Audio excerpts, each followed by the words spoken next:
I just remembered something that happened almost 20 years ago. It was a pretty big deal at the time, and I'm coming up on the anniversary of the trauma, and all of it. We were building a house in California and dealing with a builder who had created one problem after another.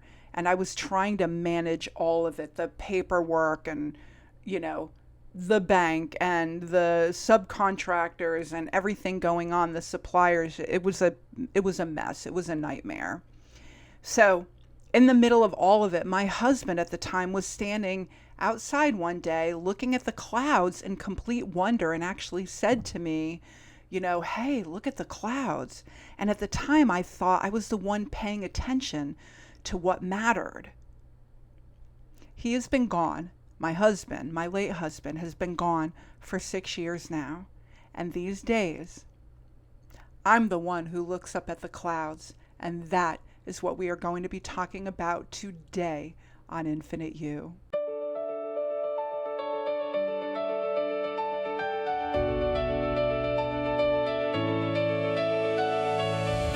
Welcome to Infinite You, beautiful souls. I'm Dr. Sheri, and here on Infinite You, I help you move beyond limits, align with who you truly are, and consciously create more of what you want in your life: abundance, freedom, vitality, meaning, purpose, joy, whatever you came here to experience. So let's dive right in. And if you enjoy deeper conversations about what it means to be human, consciously creating your life and remembering what truly matters, go ahead and hit subscribe and let's go. Sorry, I feel like super emotional with that intro today. I can still picture the moment. There were problems with the house. Things needed to be handled. I was keeping track of what was wrong, what needed to happen next, and who needed to be called. And then there was Giovanni, my late great Renaissance man of a husband, looking at the sky. He was captivated by the clouds. And I remember feeling so irritated because I was so focused on our physical reality. We had actual problems that we had to deal with.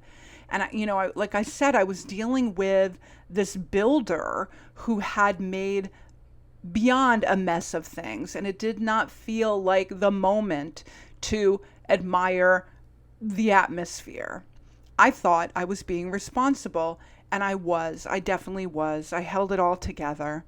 But 20 years have passed. Giovanni crossed over 6 years ago. The builder is no longer a part of my life. Most of the details I was so consumed with have faded, but I remember Giovanni looking at the clouds. And now I understand the moment differently. I thought I was the one taking care of life, but maybe he understood something about life in that moment that I did not. The problems were real, but the clouds were real too. We can spend so much of our lives responding to what feels urgent. The email, the repair, the appointment, the unfinished task, the plan that changed, the person who is not doing what that we think they should be doing. And because those things demand our attention, we assume they deserve our emotional energy too. But they are not always the same thing. Something can require a response without requiring your peace. A problem can need to be solved without occupying every room in your mind. A responsibility can matter without becoming the emotional atmosphere of your entire day. Because life is not only what we manage, life is also about what we notice while we are managing it. It is the person sitting across from us. It is the dog pressing a wet nose. I'm so emotional. Against our face. It is the way light moves across the room, a taste of a good glass of wine, a song that changes our energy, a hug that we did not know that we would someday miss. The small things are not interruptions in life. The small things are not interruptions. Very often, they are life. Wonder and worry are more than thoughts. They are different ways of participating in reality. Worry narrows our attention. It pulls us toward what may go wrong, what must be controlled, what we believe has to be solved before we can relax. Wonder expands us. Wonder does not require us to deny reality. It reminds us that reality is larger than the problem in front of us. The builder can still be difficult, and the sky can still be magnificent. You can be uncertain about what comes next and still feel the sun on your skin. You can carry grief and still be surprised by beauty. You can want more for your life and still be present enough to receive the life that is here now. That is not avoidance, it is wholeness. Wonder reconnects us with the sacredness of being alive. It brings us back into our relationship with God, creation, nature, possibility, and the mystery beyond what our minds can even begin to organize. Life is too short to give everything the same amount of emotional importance. This does not mean becoming detached or indifferent. It means developing discernment about what deserves your life force. Some things deserve action, but not anguish. Some things deserve a boundary, but not another month of rumination. Some things deserve an honest conversation, but not the power to define your identity. And some things simply do not deserve any more of you. We are allowed to decide. This matters and I will handle it, but I will not hand it my joy. I will not let it disconnect me from the people I love. I will not allow this temporary circumstance to become the frequency in which I live. Your attention is part of your life. Your emotional energy is part of your life. Every hour spent replaying what someone said, resisting what already happened, or mentally fighting what cannot be changed is an hour of your human experience that has just wasted away. This does not mean shaming yourself for worrying. It means noticing when worry has stopped helping and choosing to return to the bigger picture of who you are. Thoughtful, responsible people often become very good at managing life. We keep everything moving. We solve problems. We care for people. We create plans. We anticipate what might be needed. But life is not a series of tasks we complete before we are finally allowed to feel alive. We are physical, emotional, energetic, and spiritual beings. We came here to participate in the physical world, not merely to survive the logistics of it.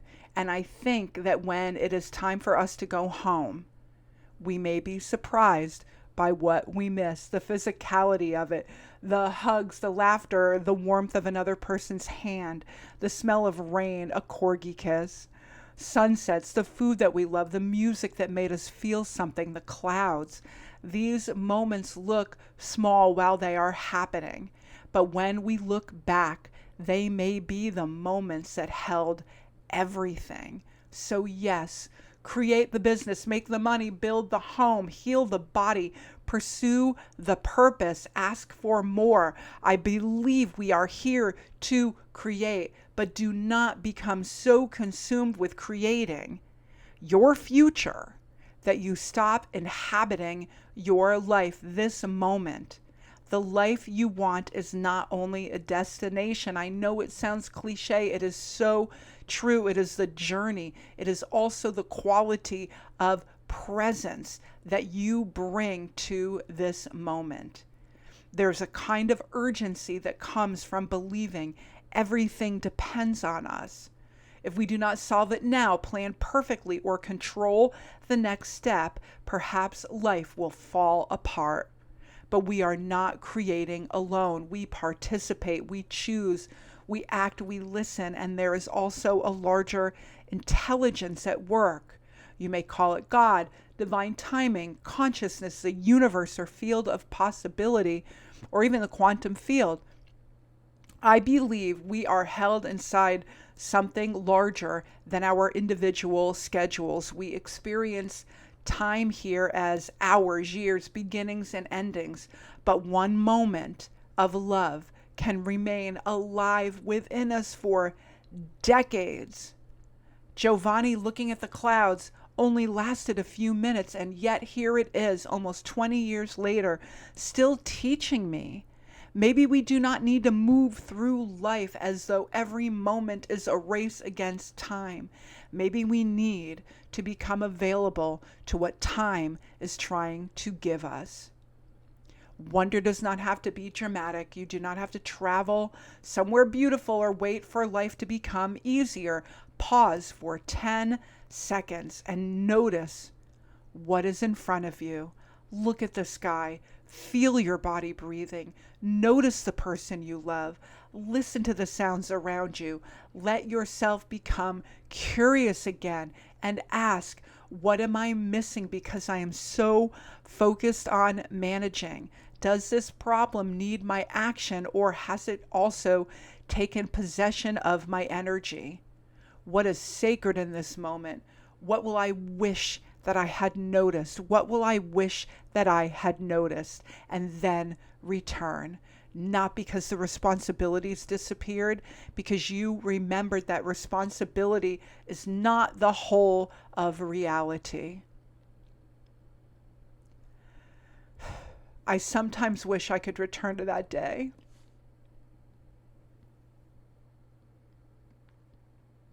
And stand by Giovanni.